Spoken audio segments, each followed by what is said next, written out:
Yes, all good. Cool, so we're going to go live now. Just preparing a live stream. I'll start sharing a video soon, and then we'll see if my sound is going to kick on. Cool. Is that Insta working? Yeah, all good, and YouTube's all good. So yeah, so we can go ahead. Okay, so welcome back to another episode of Wine and Viticulture Education.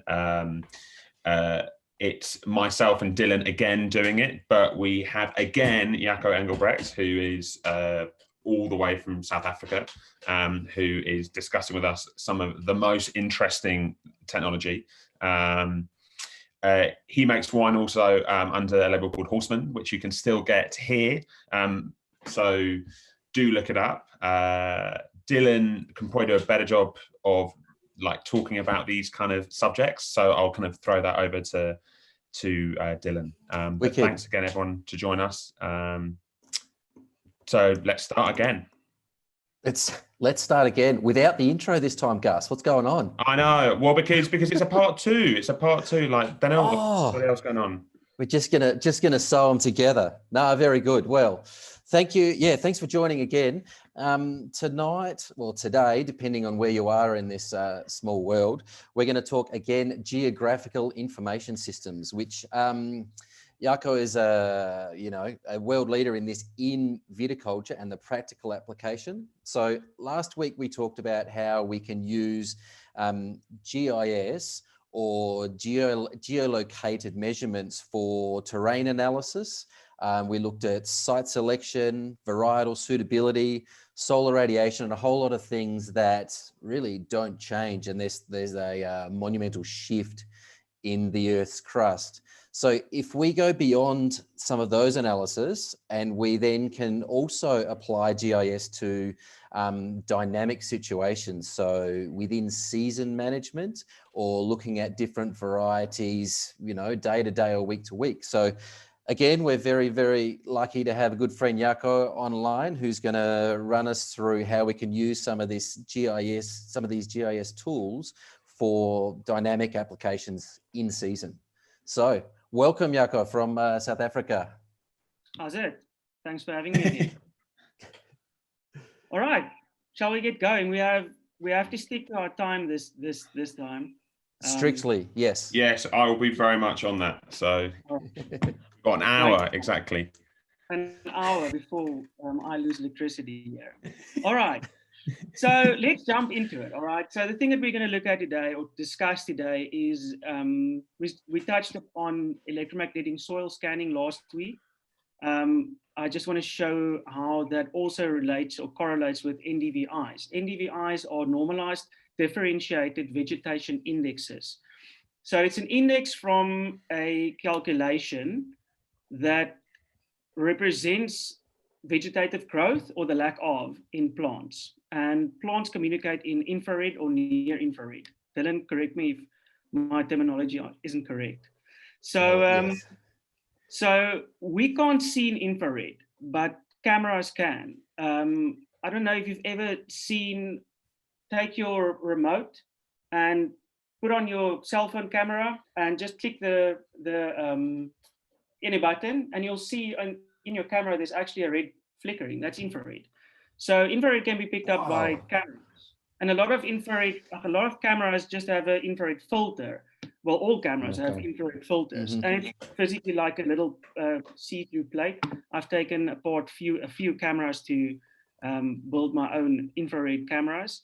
But then the histogram spectrum of the cameras are also depending on how cheap or how expensive you go. So we're going to just discuss the commercial available ones, which the best is probably from the Sentinel satellite, Sentinel-2, which is from the European Space Agency. It's a 10-meter resolution. It's for free currently, which is bloody amazing.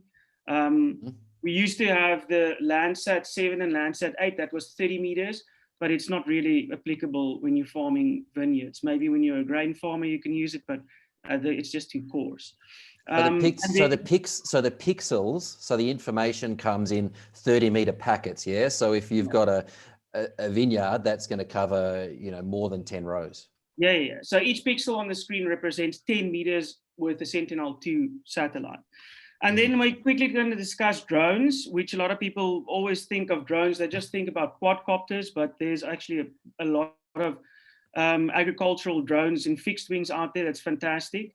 But just like the pros and cons about that and how you should approach it, because all of this pretty pictures is kind of meaningless without footwork.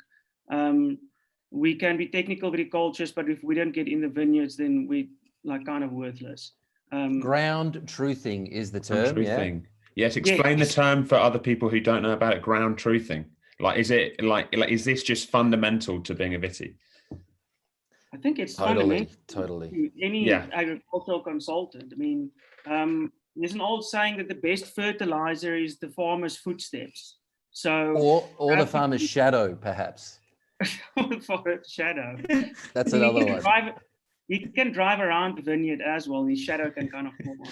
Anyway. The elbow out of the ute window, perhaps. Yeah. All right. So let's go to the first... So if we just double back real quick, so ground truthing, if we get, I mean, I'm sure you're going to touch on it, Jaco, but if we get one of these images that's got a range of pretty colors in it, we don't know what the difference between, say, a red and a blue color is. It's nice to look at it and go, oh, wow, you know, there we go. Well, let's talk about red and green. If we don't know what the difference between red and green is, then it's meaningless. So I could say, oh, look, I've scanned your field and I've got this variation and I've segmented it into 3 nice colors that you need 3 different fertilizer applications.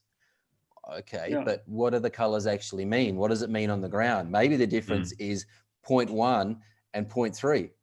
And they've just forced that separation. Or maybe the difference is 1 and 30. You just don't know unless you're out there ground truthing and looking. It's the same with the terrain analysis we did last week. I mean, a lot of guys produce these maps, and it's very beautiful in the cellars and the wineries walls. But I mean, what does it mean? What did you learn from it? And that's important. I mean, NDVI is a very, very powerful management tool. It helps with productivity with your workers. It helps with disease management. A lot of these things, and it's pretty proactive. I mean, it's pretty proactive. The Sentinel satellite comes past between 5 or 8 days, every 5 to 8 days. So you can have the live map almost every 5 to 8 days. And I'll show you an example later on how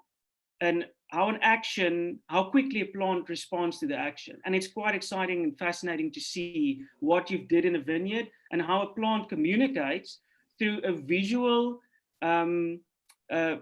media that we can't really see, but a satellite in space picks it up, sends that to us, and we can process it and see what the plant's telling us. That's just fascinating. I mean, it's wild.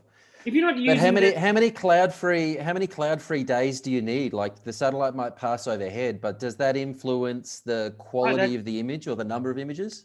It's very important. I've quoted a lot of people out, companies that sell this online in cloud-based, and then they produce images at least every 8 days. And I realized, but I haven't produced an image in 2 months because the satellite has always had cloud cover for the past 2 months. So be very careful and cautious who you use. I mean, if you're not using someone that's actually discussing every image with you and figuring out what's going on, just be careful. There's a lot of bogus guys because the technology is easy to access. All right, can I share a screen? Yes, please.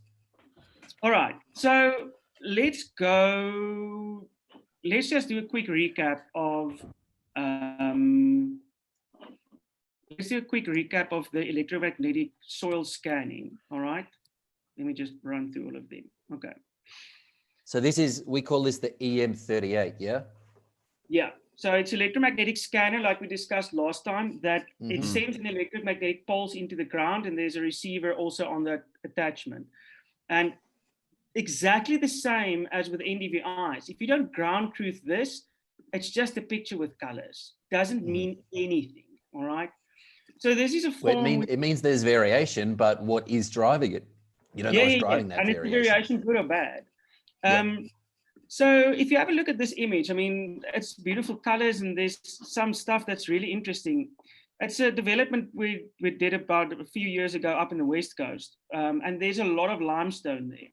And this section here, can you guys see my pointer? Yeah. So this section here is it's just limestone. Like the limestone is lying on the ground. It's just amazing. I mean, all you want to do is you just want to stick Pinot Noir and Chardonnay in there and just go. That's what you want to do. And then this section here that's like all green, it didn't look very exciting. It's mostly dune sand, if you look at it. Okay, so then we did a scan because we wanted to know which sections do we need to do first. This is a very, very big area. It's almost 30 to 40 hectares. So if you needed to physically soil sample 40 hectares on a 25-meter grid, that's a lot of money and it's a lot of work. And it's 250 kilometers from our house, so we drive far to get to these vineyards, all right? So we scanned it. And what's amazing is when you do projects like this where it's very far away from your house, we scan it and the soil scientist is there with us, with the guy that scans. And as the sites get scanned, we can immediately see where the variation is, take an excavator, dig with a digger there and physically do a soil survey and see what is this variation and this millisiemens correlate to. So we ended up not planting in the limestone section, mostly due to the fact that the millisiemens was really high because there was a lot of potassium salts and sodium salts. Is that correct? Na. Oh, okay. Yeah. All right. So despite the fact that this was a limestone where you would think that limestone doesn't have high salts in, this was a section with very, very hard limestone. So the drainage potential of this was very bad. And it's, as you can see between the contours, remember we discussed the distance between the contours, the tighter the contours are, the steeper the site. So you can see these 5-meter contours are almost like, what, 250 to almost half a kilometer from each other. So it's flat. They're a whole center pivot away. Yeah. Yeah. So it's flat. All right. So that means that there's no drainage. So the salts just accumulate there. And the section where we actually planted then that looked the least interesting was actually the best. We still had a lot of limestone, but the limestone was only at like 60 or 90 centimeters. So we had a profile that could actually drain. And we just needed to rip like a 10 centimeters or 15 centimeters of that limestone section for the roots to be able to actually utilize that. But we still had good drainage. And so it's was it a shallow pan of limestone? Yeah. Which, from a viticultural point of view, you're bloody excited because there's like limestone just lying there. But when you scan this and you actually see what's going on, you can see there's a very, very large variation. And you can see the money we would have wasted and the time we would have wasted if we actually did a soil survey on this whole 40 hectares. It would have been a very expensive exercise. Okay, so that was just a quick recap on that. So let's see how they correlate. All right. So here you have a vineyard. It's dry farmed, and to the left, I hope you guys are to the left as well. This one, you'll see this is an electromagnetic scan we did on that vineyard. Unfortunately, they didn't know about this technology when they planted the vineyard about 6 years ago. So they just did it on a grid. All right. So if you did a soil survey, a soil scan, we would have seen the variation and actually took the soil samples there. But when they sampled according to a grid, they actually missed this difficult sections. In some sections by like less than half a meter, they missed it, but they didn't know. All right. So you can see now, almost 5-6 years later, this is an NDVI, a SAVI, that's also important. The soil adjusted vegetation index is, I usually use that when we have fewer plants per hectare. So this is a square planted vineyard of 2.8 by 2.8. So it just takes a bit of the reflection from the ground away in the calculation. But Dylan will discuss a bit on how cover crop and stuff can and will influence your normalized differentiated vegetation indexes. But if you have a look at those two images, I mean, you can clearly see that the electromagnetic soil scan that was done and how the soil adjusted vegetation index is now is very much correlating, all right? And the reason, so when you ground truth this, the red section to this side is a clay section, and it's dry farm with an average rainfall of 350 millimeters of rain. So that means, Dylan will know as well, clay dries out. When it dries out, dude, it dries out. It cracks roots, and it just dries out completely. So And this it doesn't give up its water as quick or as easily. No, because it's a big tank to fill. So what happens in this section just struggles a way lot more. So what would you have done, or should you have done, had you had this information before you planted? There's a lot you can do. Work in composting, work in any raw materials to help bind more moisture and get more carbon into that section. That would have helped dramatically in sorting out your NDVI. So what we're doing now to try and rectify it in hindsight is we're doing composting according to the NDVI, all right? So it's variation composting that we're doing. So we're spreading only on the sections where we see the vines struggling. But if you look at this vineyard visually during the growing season on the 2nd of December, there's no way, and I know the vineyard very well, there's no way you would tell me that there's a differentiation or a difference in growth. There's no way you would tell me. It looks the same, the 2nd of December. But I'll show you now what the problem is with what we see in the vineyard and what the plant is telling us, because we are way behind on what's going on.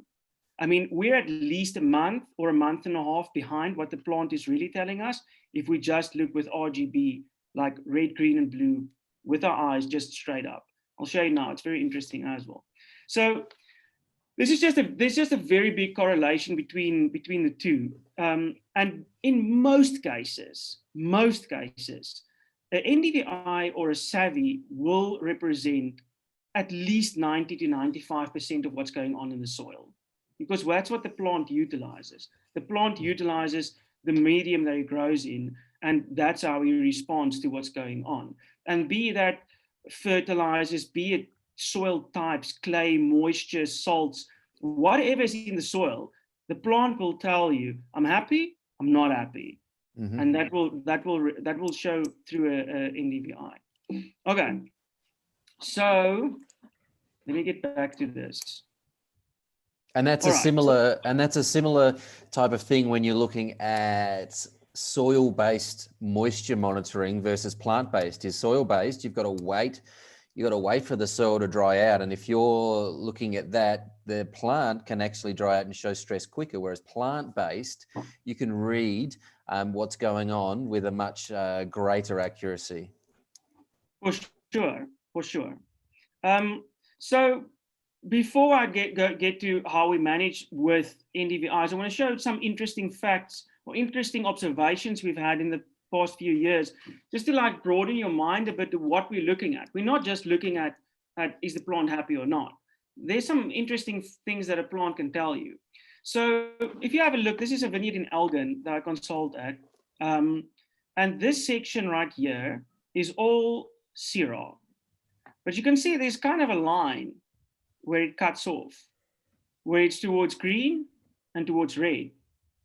It's not irrigation systems, it's not rootstocks. And what was it? So we had to go there. And we actually figured out it's just clones. Yeah, clones can have a difference in how they react to. Which is mental. That is just mind-blowing, really. So the section in red is actually the old French clone in South Africa. We don't propagate it anymore. It's SH99. And we don't propagate it anymore because of Syrah's decline. It's a disease that the vines get. And it's sort of with specific clones. So an interesting fact was, I mean, the vines that are red, I mean, it's Elgin, they are growing like crazy, but they're not happy. They are just not happy. Or in a context with regards to what's going on next to it, they're not as happy, all right? And that's also important. I mean, you need to also understand, like throughout the phases of an NDVI, how does a plant respond biologically and physiologically? It's normal for a plant to go through flowering and have a weaker NDVI than it is when it's just growing, because when it is growing vegetatively, the chlorophyll will extrude this energy saying, listen, I'm growing, I'm happy. But once it's going into flowering, fruit set, and veraison, you will see a natural dip for a week or two in a vegetation index. So don't stress about that. But you need to understand how your plant works, and you also need to go out to your vineyard and see, oh, it's actually flowering now. You can't do it from here. And I've had a lot It's that shift from vegetative to reproductive priority, the source-sink relationship. And it's super important. I mean, I was in so many fights with consultants, either water consultants or people doing this as a job, where they tell the guy, no, you have to fertilize now, you have to give water. And I'm like, but why? It's in flowering. No, but it's got a weak NDVI, or the graph on his probe says he needs to irrigate. And I asked the guy, We've hit the fill line. We've hit the fill line. Yeah. I said, did you actually go out to the vineyard and see the vineyard is flowering? It's normal for the vineyard to go through a lag phase vegetatively. It's supposed to go through a lag phase. So it's important to understand the time when you take your NDVIs and what's the plant really going through at the moment. Because you can't go through your farm and see your whole farm's now yellow and say, oh no, but there's a problem. And your farm's actually just fruit setting. Yeah. Hey, Jaco, can you tell us, like, we're not on the ground, but the difference between the green and the orange there visually, is it stark or is it minor? It's very minor. Yeah. It's very minor. Visually. So you'd really need a trained eye to pick that up at best. Yeah, I'll show you now with the last one where we go through the management phase as well. I'll show you. I mean, it's very, very, very tight. You should never get caught up in values. NDVI is usually a 1 or a 0, all right? So it's just an index. So it's just to show you variation, all right? I usually make my NDVIs where I have values, but it's just for myself so I can gauge what's going on with the growth in that time. But it doesn't really, never influences my decision making or management. It's just to manage variation, but also I want to have my plants at specific NDVI points at specific times, all right? So I don't want a very high vegetative index when it's close to harvest, because I want my plant to be in reproductive phase now, not in vegetative phase now. And then we've got in South Africa, so December holidays, obviously in the UK it's cold, in South Africa it's hot. So there's a very popular holiday destination called Hermanus. I don't know if any of you have heard of that. Yeah, I've heard of it. Okay, so Hermanus is close by the beach. So there's an old saying, Hermanus fever. Farmers get Hermanus fever. So what happens is when around about the 20th of December, they want to go on Christmas holiday, so they just lock up farm, and because the vineyards are sprayed and everything's happy and it's going into veraison, and then they go on holiday, and then they come back and the vineyards are not happy anymore because the vineyards are now having Hermanus fever. So what happens with Hermanus fever is the vines are going from around about the 20th of December. We start getting the early varieties like Chenin Blanc, Palomino, Pinotage, maybe a year and there, a little bit of Merlot, going into veraison, all right, where they're starting to color. Okay, so this is the next phase for the plant. So once it goes through that round about the 28th to 30th of December, then you need to push the plant a little bit more, all right? Because if it stays in that lag phase, it's not going to have the legs to carry through into harvest, which is only in February, March. So there's a long way still to go. So especially with the guys that's irrigating, the most important time to almost irrigate, everybody thinks about flowering or pre-flowering, pre-fruit set, but if you don't irrigate during that time, and the vines are in a lag phase and they continue to go down, you're going to have problems in the harvest time with pHs, not picking up sugars, and you won't see it visually because temperatures are high, there's still a little bit of moisture in the soils, the vines are all green, it's just going good. But the plant's already told you, and I'll show you now, it starts telling you from October already, listen, I'm not happy for February. But we can't see it. Wild. That is unbelievable. No, it's insane. Yeah, Okay. and it's only in the most stark examples when you've had, say, a nutrient deficiency and you start to see those basals change color a little bit, or you've got some nasty diseases like some eschar or something that might push a little hard, which is an indication that the vines are really starting to chug, whereas this picks it up much sooner than any of those visual symptoms. No, for sure. This is just an image also, Dylan. We always discuss the resolution of the images. This is just a different representation of an NDVI. And just to showcase you, like, that's two roads, and this is a road as well, and that's a contour. So it shows you how very, very accurately the satellite actually picks up on these vegetation indexes. All right. Let's quickly do, and this is also important because I don't know how many people are looking at this, but apparently a lot of males in the world are colorblind. Two of my clients are colorblind. And we had a big argument in a vineyard once about my NDVIs not working. And my client said, but it's clearly in the gray area. And I said, but my NDVIs doesn't have gray in. It's yellow, it's orange, it's green, and it's red. And he's like, oh, I forgot to tell you, I'm colorblind. And I realized that another client of mine also doesn't understand it. So I have to produce two of these kind of images for the colorblind clients so that they can actually also take part in NDVIs. So not everything is always as it seems. So let's quickly go to a management setup. All right.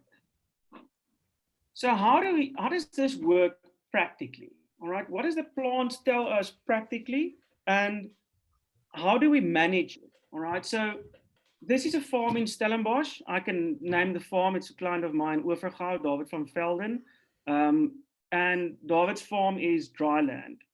The whole farm is in deep granitic Hutton and oak leaf soils, which is very, very good soils. But this Cabernet Franc here to the bottom is on on sandy soils. Okay, so it's a bit more difficult to manage. Even though there's a dam, there's no irrigation on the vineyards, nothing. On the farm, there's Sylvaner, Merlot, Sauvignon Blanc, Cabernet, and Cabernet Franc, and a little bit of Touriga Nacional. So let's look at this image, 13th of October. Okay, so 13th of October, we start budding around about end of September. So you must also understand, I mean, it's no use doing an NDVI when the vines have just budded because there's not enough chlorophyll in the image to actually produce a proper image. Well, you're just looking at your cover crop, if you've got one. Your cover crop. And what we did here is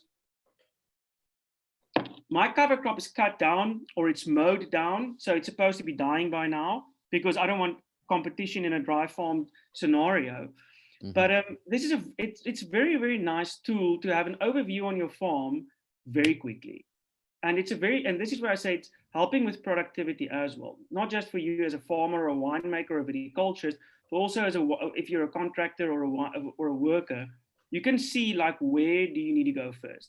So if you have a look at this image, you'll see most of the stuff is yellow and red, which is good. The cover crop's been mowed the beginning of September, so things are going good. But there's some areas of green over here, and then there's an area of green over here. So now, the image didn't tell me anything. It just told me, get in your car or in your bakkie or your pickup, whatever you call it, and drive there. Go see what's going on. See what the variation means.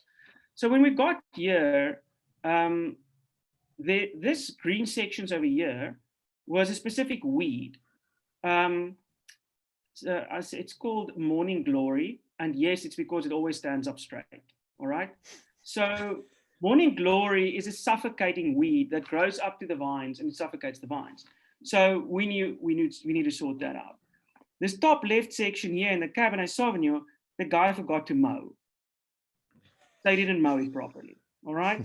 So now we know we have to do something about it. Fast forward a month later, things are picking up. You can see the Morning Glory has been sorted out. And now you can see the earlier varieties in the Sauvignon Blancs. And well, the Cabernet Sauvignons we prune very early because we want a longer growing period because we've got a lot of leaf roll virus in there. So I want a long growing period for leaf roll virus vineyards. The Merlot is starting to get up, and the Sylvaner and stuff still sleeping a little bit. But yeah, you can see the Cabernet is going well. The Sauvignon Blancs are going well. So now look at this, 27 November. What do you see wrong in this image? Dylan, come on. You have to see it. Do I? You should have briefed me on it. You see all the red? Yeah. You see all the black on the edges. Yeah. So you can imagine now, Dylan, in full growing season, like just after flowering, how does your vineyards look? Everything is green, everything is growing. You can't see anything going wrong. No. But this plant, 27 November, 3 or 4 months before, or 3 months before harvesting, these vines are already saying, listen here, guys, we are under severe stress. Even though you can't see it with your eyes, we're telling you through a different medium, we are under severe stress. Help us, all right? So what can I do? And is that everything on to the west? No, this is west. Talking north. You're looking at the top blocks. Yeah. Yeah, top blocks. All right. So this is Sylvaner and Merlot. These guys are growing perfectly. They're almost 45 centimeters tall. They're green as can be.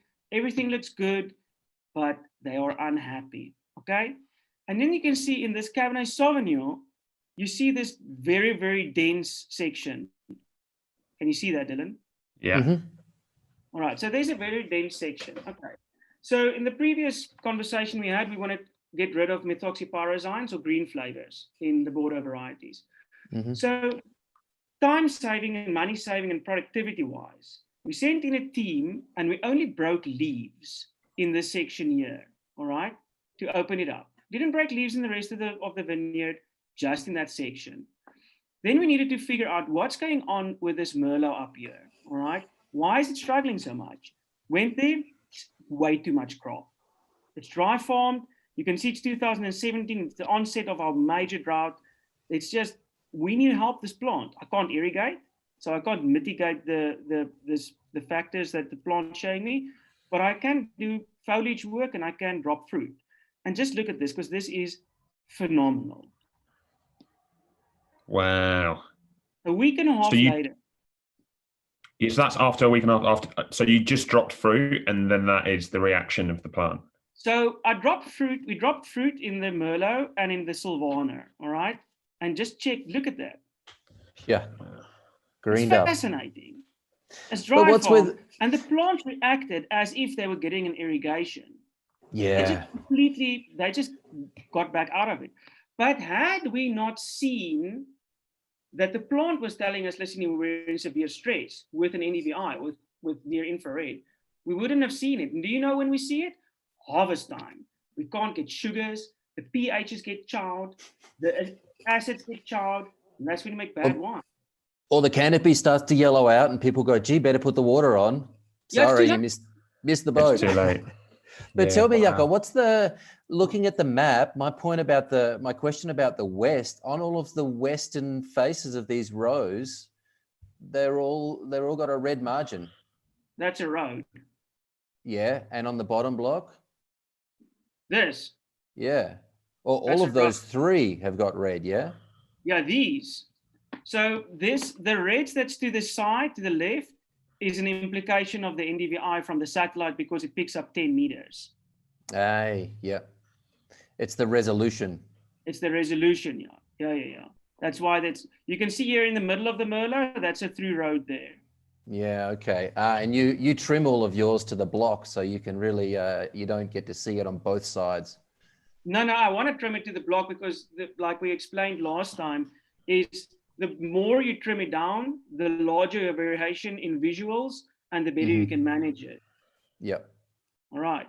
So look at the Merlot again. When we went through, because obviously we do this real time, and I do this with the contractor, and it's fascinating to see what's happening when we do work.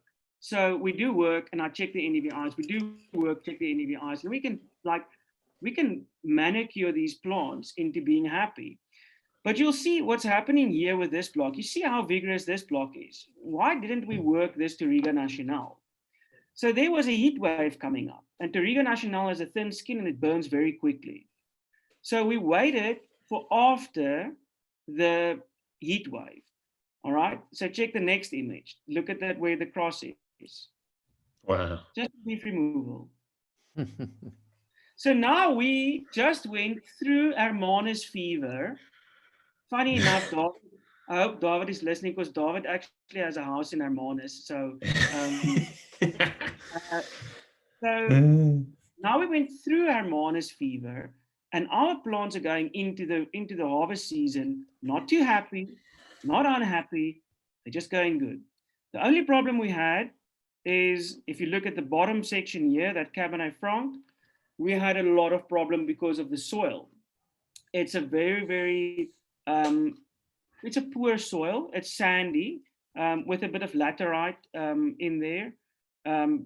But we mitigated that the next season by putting down compost, which showed phenomenally on the NDVIs as well. So in 2017, 2018, we hardly got 50 centimeters of growth on the Cabernet Franc leaf canopy. Mm-hmm. We put compost down once, just on the vine rows, and we've been topping that vineyard ever since, about twice a season, even through the drought. Whoa, that's incredible. It's amazing. What a response! No, it was insane. I mean, we were shocked ourselves or stunned to see how quickly that the plants react to organic fertilizers. With chemical fertilizers, I mean, you can stand on your head. If chemical's not going to do that for you, it's not. No. There's no way. A plant doesn't understand a chemical molecule as good as it understands an organic molecule. Or you get a quick change and then a reversion. It works through the system. Yeah. But I mean, you can talk to David if you ever see him. It was amazing. I mean, the composting lasted us 3 years probably. Up to this season, we still topped it twice. And how much? Like 300 cubes a hectare? No, it wasn't that much because we just put it down on the vine row. All right, it wasn't broadcast. Yeah. So we did it round about 90 to 120 cubes a hectare. Mm-hmm. That works out. If you have, because we produce our own compost on the farm, we don't buy in. Yeah. So we take we prune all the trees, put it through chippers. We use the skins and all that stuff from the cellar. We put lime in there, we turn it, and we let it stand for at least 2 to 3 years to leach out all the potassiums. So it's actually a money saver over the long term, composting yourself. It is. I want more guys to get into it, but it takes management, and it takes management. It's not easy. And some places, some of the laws, it's tricky to actually manage it because of the EPA and the runoff and things like that. Which is funny because the guys producing compost, they aren't regulated. It's always the winery that's regulated. So no, I mean, all the guys that I work with and we do compost, I mean, I work a lot with environmental plans and stuff. So obviously we don't compost close to water sources. As far as possible, and if we do, we compact the ground, and if you've got money, you can concrete it, but it's too expensive. But yeah, so composting mitigated further. So this is a working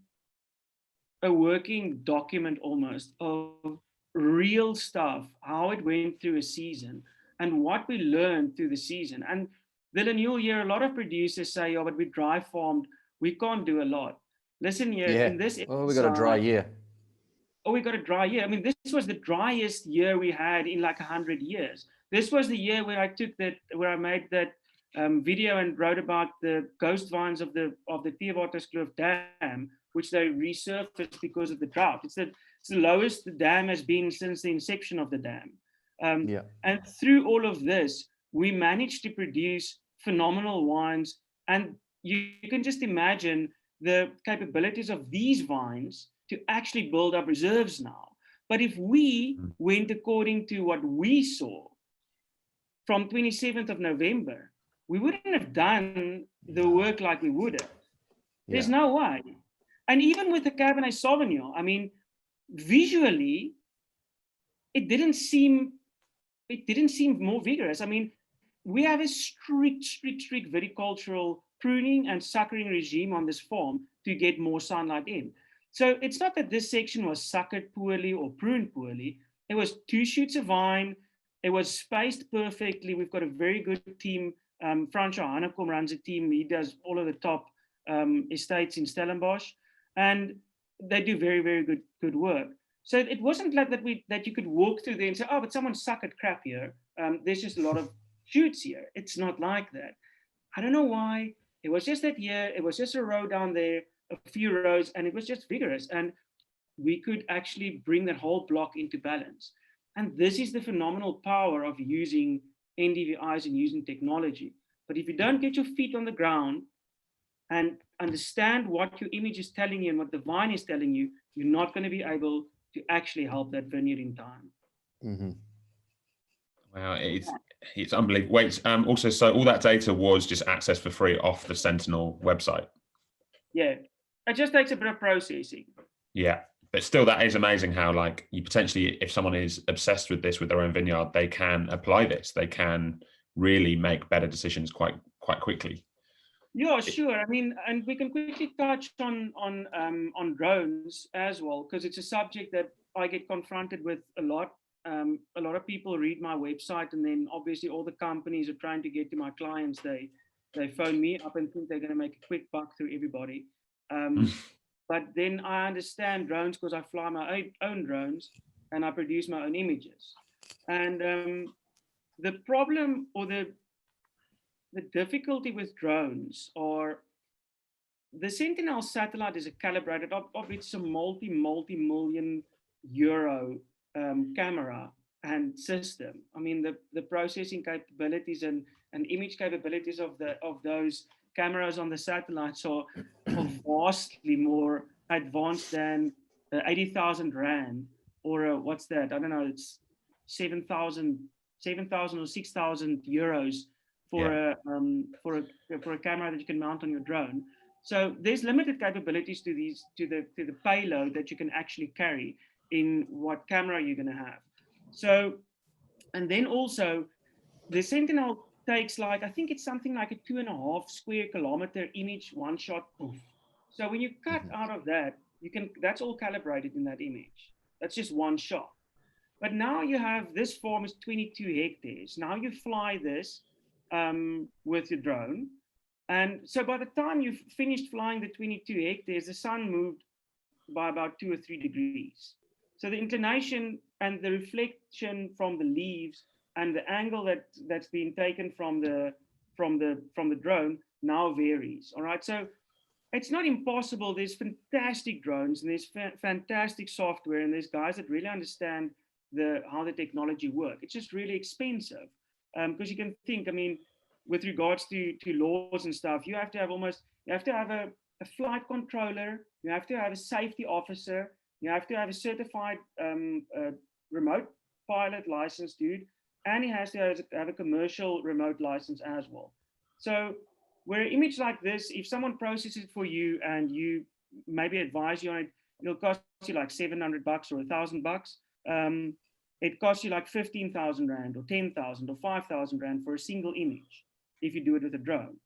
Where the real cool thing about drones comes in is if you have a really techie farmer or a producer and they can utilize the technology themselves. That's where I think there's more value in, because then someone's not selling him a product that you can't really ground truth that algorithm, but it can show him variation, and it's going to cost him a lot less. And you must also be careful, like Dylan asked me earlier, I don't know if we've been live by then, like what about the cloud days? And the cloud days are really important as well, because you can easily get companies that just process, and it's easy. I mean, I can take that NDVI. So NDVI is just basically 2 images. It's a red band and a near infrared band, and there's a calculation between the pixels. It's a standard calculation. You can go Google it. There's a calculation to calculate an NDVI. And basically what it does, each pixel has a value. There's a calculation, a mathematical calculation between those pixels, and it just produces a different image. That's your NDVI. So all you can do is you can just change the values. And it seems like there's a change on the farm, but you can do it so subtly that it wouldn't be disastrous if the guy acts on it, but it's not true. So Dylan asked me about cloud days. Yes, clouds are obviously one of the things that influences NDVIs from satellites. And you need to have a cloudless day to get a proper image. But seeing that the satellite comes over every 5 to 8 days, it's not a problem. You will get your images. I think the longest I went without images was 2 months, which was quite frustrating. Wow. But I'll rather tell my client, listen here, there was clouds, than make up a phony bullshit image, which happens more often than you would think. Yeah. If you've got a perfect image for every time point, then something's probably not quite right. Yeah. So then also, I mean, pros and cons with drones is, the pros are that we can isolate individual vines. There's guys that write incredible algorithms where they can isolate vines. And like Dylan we discussed this yesterday, I think. All of these images that I do is where guys are dryland farming, and we're in South Africa, so we don't, unless for algae maybe, but we don't have permanent cover crops, all right? But in New Zealand and other places in the world, there might be permanent cover crops. And yes, permanent cover crops are seriously going to impact these images. So that's just something to think about. There, the application of drones becomes very, very cool, because they can actually isolate the canopy from the vine row, the working row, and they just output an image with just the rows in it, and then there's an index in that. So then you come to a point where you can manage individual vines. All right, it's not always possible for someone to manage individual vines. That's why I don't really do it. I mean, if you have 1 hectare or 2 hectares, but where we farm, I mean, even guys like Eben, I mean, we buy from a lot of different plots. So there's no point. It'll be ridiculously expensive, and you'll need another 5 viticulturists and probably a team of 100 people just to manage individual vines.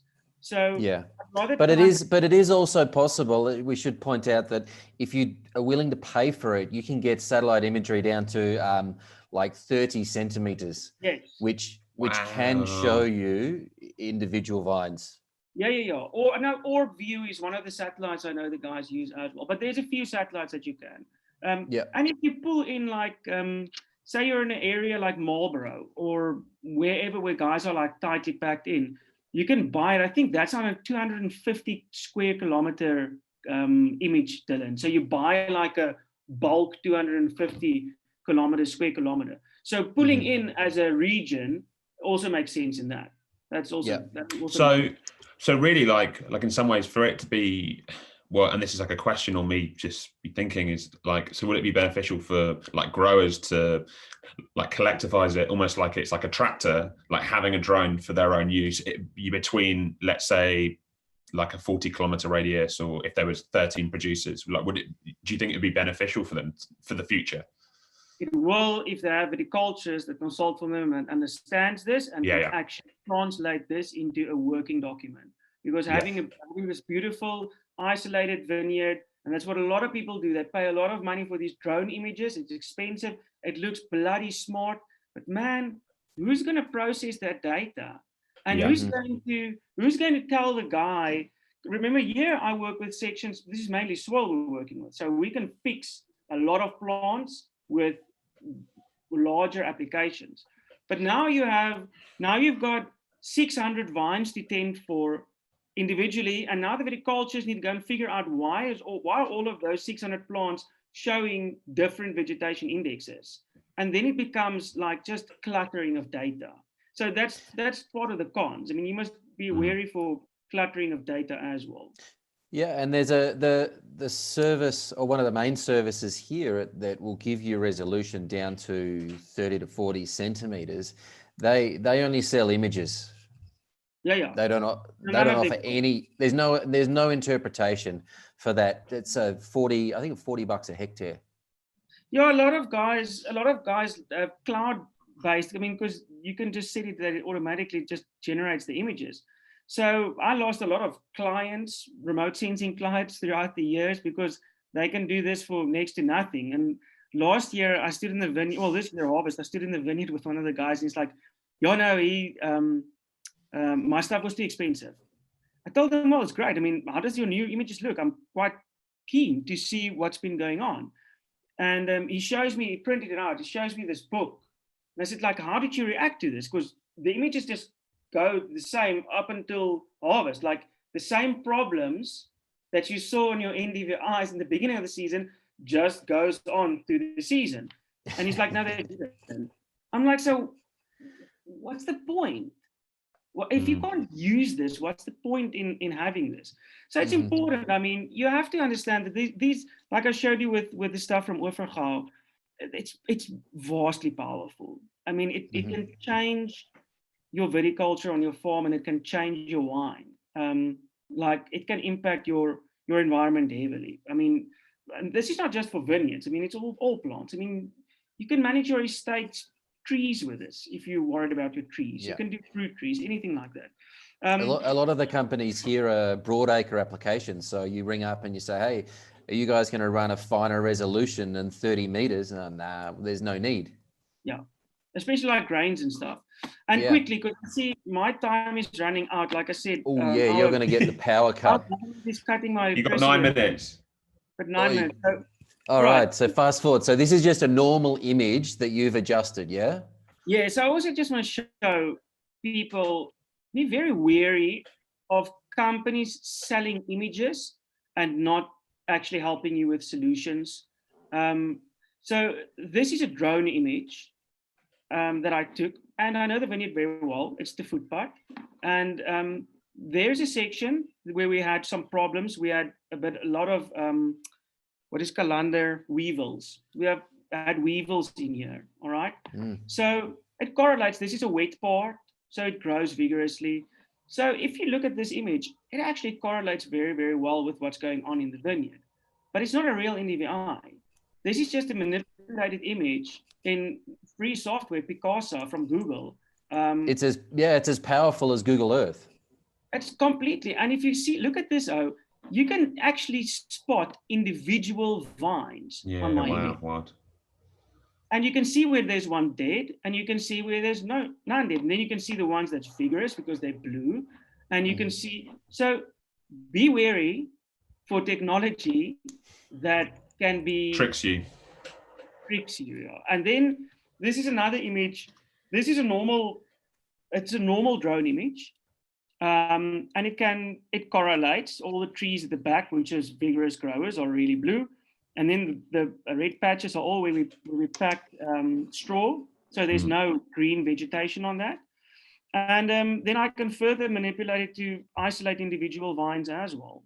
And you can see where. But it's just an Instagram filter at the end of the day, yeah? Basically an Instagram filter, yeah. But I've seen people selling this and farmers buying this. So be wary of what your sources are and understand that you cannot use any of the technologies in agriculture, doesn't matter which section you are, if you don't ground truth your data regularly. Yes. Regularly. Interpretation. Without it, it's useless. Yeah. So this was a quicker one. So this is basically, I think, all of the ones I wanted to show you for this meeting, And the important one for me was the fact that how we utilize the NDVIs to actually manage vineyards for quality wines. And that's important. And to see how you can, on a dry farmed vineyard, do viticultural work that actually impacts the plant immediately and the plant responds. And to measure that work that you put in is vital to your productivity on your farm.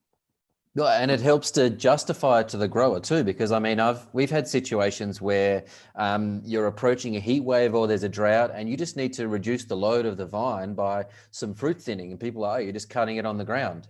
Yeah, but you don't really have any way to justify it other than going, no, we're taking some load off and we're going to get these vines through. Whereas this is a tool where you can actually see the stress come off. Yeah. It's just, to me, it still blows my mind that we are so, what's the word, not in touch with our plants, that a plant screams to a satellite saying, help me, I'm in help, I'm in need. And we just blindly walk past them. So I started listening to my plants a lot more because I realized they just speak a different language. For me, not being a farmer, but obviously being like obsessed with it just literally does blow my mind. And I talked to my other half about it, who like gets so bored with my wine talk, and she finds that blows her mind. And I just think this is like its application is just going to be like hopefully far more widespread, because it just seems like it should be the future, because it's smart. It's just smart stuff. Just smart decisions. And if you're into plants and you're into viticulture and soil and the interactions of the two for wine quality, I mean, like Jaco says, is to see it from a satellite. I mean, this bloke's been doing it for years and he still gets excited. And for us to draw that parallel and go, wow, I actually saw this on the ground and I can pick it up from this satellite. It's another world. It's really, really cool. Yeah, so basically to end off from my side, I mean, we use NDVIs and SAVIs, and we didn't even discuss NDWIs, which is normalized differentiated water indexes, which is a different index. There's a few indexes that you can get from the satellites. There's about 13 bands that you can use.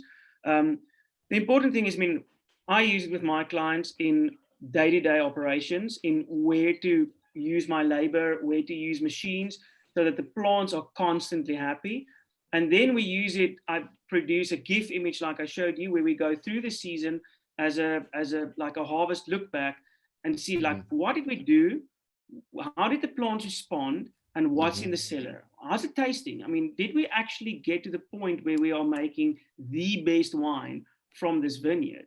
And that's very important, the retrospect as well, to look in and say, how are we going to plan for next season when the NDVI looks like this? What are we going to do with composting? What are we going to prune this year to mitigate these things?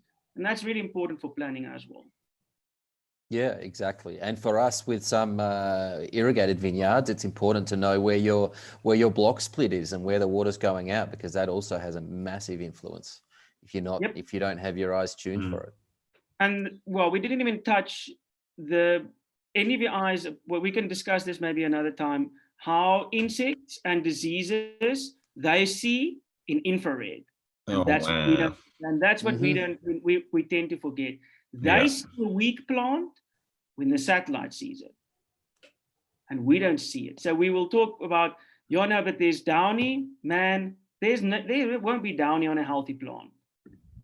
The weak gets taken out in nature, and it's a plant that said, I'm under stress, I'm unhappy, and they get attacked. We can discuss that another time. We can. Before we get cut off without a good sign off. Yeah, well, I thought I'd just do like a massive thanks, Jaco, for all of this, because this is so amazing. Actually, whilst you were talking, I uploaded your website onto YouTube straight away, so people can click straight on and just see the sort of work you do. And you should pay him for it as well. And everybody should buy South African wine, please. Doesn't matter. Yes, buy South African wine at the moment. And if you want to actually get hold of some of Jaco's wines at the moment under the Blacksmith label, Wine Freedom, who are online, they are selling your Grenache and your you've got like a white made with a non-usual variety. What is it? It's Colombard. You've got a Colombard. That's Tremaine. That's not mine. That's Tremaine. Tremaine is a client of mine. Tremaine makes under the Blacksmith, and we have got a partnership under the Horseman. But yeah, Tremaine's got some. He's got the Colombard. But there's Horseman Grenache, which is being sold by Wine Freedom if you're in the UK, and then they're sold by Bibendum, I think, in Australia. If you are in Australia, from what I remember. I don't know. I'll probably be cut off now, but I mean, our government. But do drink South African wine. It is there's fascinating score differences, and And like, Grenache is amazing, and we all love it. So you should always drink loads of Grenache. But like again, it has been literally such a joy to be fascinated by talking with you, Jaco. And it's and you're always available, like even online, to like shoot a random question, and you're willing to like, argue your point. But yeah, so thanks again. All right. Well, Okay. We're cutting you off, Thanks, but not mate. forever. We'll talk to you soon. All right. Thanks again, everyone, you for watching. This will be still on YouTube, and yeah, again, what an episode. So thank you, everyone, attending. Jaco, thanks again. You're an absolute legend. Thanks so much. All right. See you soon. Bye.